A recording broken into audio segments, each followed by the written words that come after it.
बिस्मिल्लाहिर्रहमानिर्रहीम। अस्सलाम वालेकुम फ्रेंड्स, क्या हाल चाल है आपके? कैसे हैं आप? दुआ है आप सब खैरियत से होंगे। अल्लाह का शुक्र है मैं भी यहाँ खैरियत से हूँ। ज़ायक़ा बाय फ़हमीदा में फ़हमीदा बख़ैर एक बार फिर आपकी खिदमत में हाज़िर है कुछ नया लेके। तो मैं आज आपके लिए लेकर आई कबाब। गोश्त के नहीं है, चिकन के नहीं, तो आप बताएं किस चीज़ के कबाब हैं? चलो आपको तो पता नहीं है, चलो मैं बताती हूँ ये हमने किस चीज़ के कबाब बनाए हैं।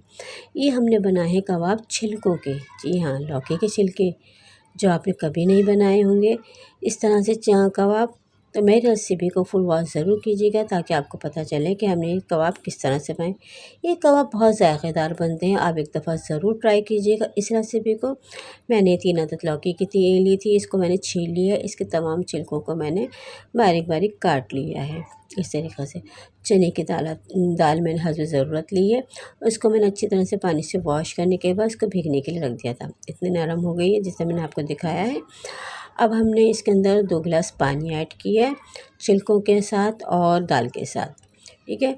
अब हमने इसके अंदर गरम मसाला ऐड किया है।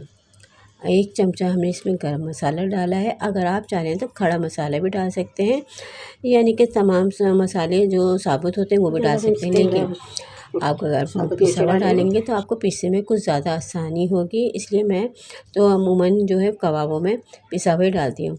3 अदद मैंने हरी लाल मिर्चें ली हैं और 1 अदद मैंने छोटा सा आलू लिया है, इससे बाइंडिंग बहुत अच्छी हो जाती है। चलिए अब इसको हमने चूल्हे पर रख दिया इसको पकने के लिए। अब इसके अंदर जब जोश आ जाएगा तो हम इसको यानी कि इसको कवर कर देंगे। लीजिए अब इसके अंदर जोश आना शुरू हो गया। अब इसको हम कवर कर देते हैं और हल्की आंच पे रख देंगे ताकि दाल भी और हमारे चने की और छिलके जो हैं वो भी अच्छी तरह से गल जाएं। लीजिए दोनों चीज़ें अच्छी तरह से गल गई हैं, पानी हमारा तमाम रिमूव हो चुका है। अब चलते हैं दूसरी साइड पे।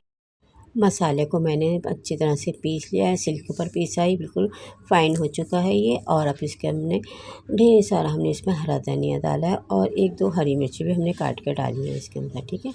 अब चलिए इसको अच्छी तरह से मैश करते हैं। अब जब अच्छी तरह से सब कुछ मैश हो जाएगा तो फिर हम इसकी हम टिक्कियाँ बनाएंगे। टिक्कियाँ हमें वैसे ही बनानी है जैसे कि हम शामी कबाब की टिक्कियाँ बनाते हैं। देखिए इस तरीके से आप छोटे बड़े जितनी बड़ी छोटी टिक्कियाँ बनाना चाहें आप बना सकते हैं। मैंने दरमियानी साइज़ की टिक्कियाँ बनाई हैं। 3 अदद लौकी के छिलकों में हमारे तकरीबन 7-8 कबाब बन गए थे। लीजिए अब हमने एक और मैं आपको बना के दिखा देती हूँ कि हमने किस तरह से बनाई, कितना साइज़ हमने रखा है। इस तरीके से आप दूसरी टिक्कियाँ बना रही हूँ मैं और इसी तरह मैं सारी टिक्कियाँ बना लूँगी। सिर्फ मैं आपको 2 दिखाऊँगी बनाते हुए और सब टिक्कियाँ मैं बाद में बना लूँगी। चलिए ये देखिए हम टिक्कियाँ तैयार हो चुकी है। अब हम इसको एक साइड पे कर देते हैं। लीजिए तमाम टिक्कियाँ मैंने तैयार कर ली हैं और ये आजकल मक्खियों का बहुत सीज़न चल रहा है, बहुत परेशान कर रही हैं मक्खियाँ। तो हिला हिला के मैं थक गई हूँ भगा भगा के, लेकिन वो है जाने का नाम ही नहीं लेती, कहीं ना कहीं से आ रही हैं। चलिए वो तो एक अलग कहानी है। अब हमने 1 अदद अंडा लिया है, अंडे को हमने तोड़ के अच्छी तरह इसको बीट कर लेते हैं। अच्छी तरह से बीट करना है इसको। लीजिए हमने इसको बीट कर रहे हैं और आप जैसे कि आप देख रहे हैं अच्छी तरह से हमने इसको बीट कर लिया है।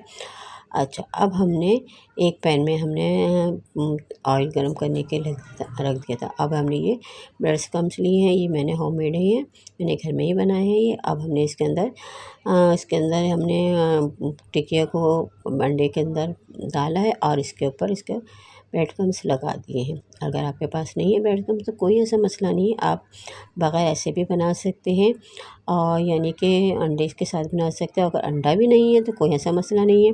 मैं दूसरा भी इसका आपको हल बताती हूँ। थोड़ा सा आटा लीजिएगा, आटे के अंदर थोड़ा सा इसको यानी कि सूखा आटा इस तरह से लेके आप इसके अंदर लगा दीजिएगा और इसको फ्राई कर लीजिएगा, उससे बहुत क्रिस्पी बन जाते हैं।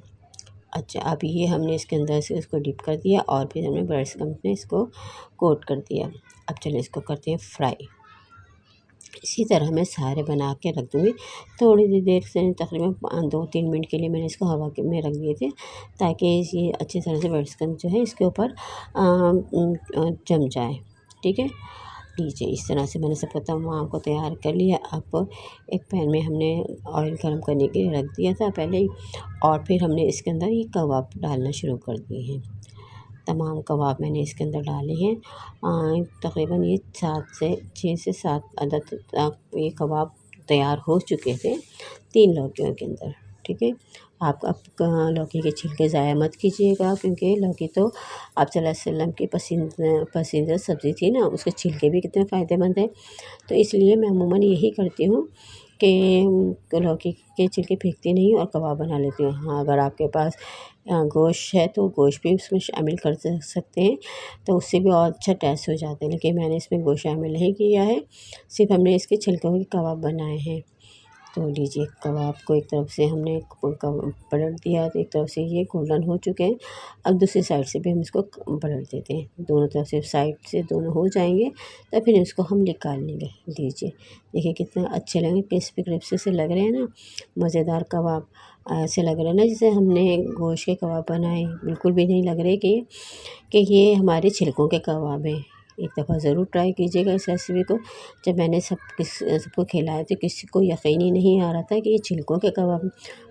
सब ने बहुत तारीफ़ की कि आपने तो भाई कमाल कर दिया, छिलकों को तक नहीं फेंकती। मैंने कहा नहीं भाई, छिलके भी नहीं फेंकती मैं तो, क्योंकि हर चीज़ का अलग जायका होता है।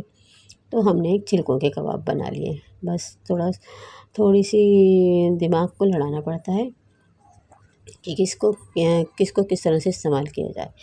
चलें ठीक है, अब ये कवर ये दोनों तरफ से हमने ये अच्छी तरह से गोल्डन हो चुके हैं। अब हम इसको निकाल लेते हैं। तमाम कबाब हमने निकाल लिए हैं और इसको रख देते हैं एक साइड पे। तो ये है हमारी डिश का फाइनल लुक। उम्मीद है आपको मेरा रेसिपी पसंद आई होगी, तो प्लीज़ इसको लाइक कीजिए, सब्सक्राइब कीजिए और बेल आइकन को दबाना हर किसी ना भूलिए। और फीडबैक मुझे आप ज़रूर बताइएगा आपने छिलकों के कबाब बनाए तो कैसे बने। तो मुझे बहुत खुशी होगी कि आप लोग मेरी रेसिपी को पसंद करते हैं और उसको ट्राई भी करते हैं। मेरे पास अभी और भी बहुत सी रिक्वेस्ट आई हुई हैं चीज़ें बनाने की, तो मैं ज़रूर आपके साथ शेयर करूँगी। अब मैं आपसे इजाज़त चाहती हूँ। अपना बहुत ज़्यादा ख्याल रखिएगा, दुआ में ज़रूर याद कीजिएगा। अल्लाह हाफ़िज़, टेक केयर।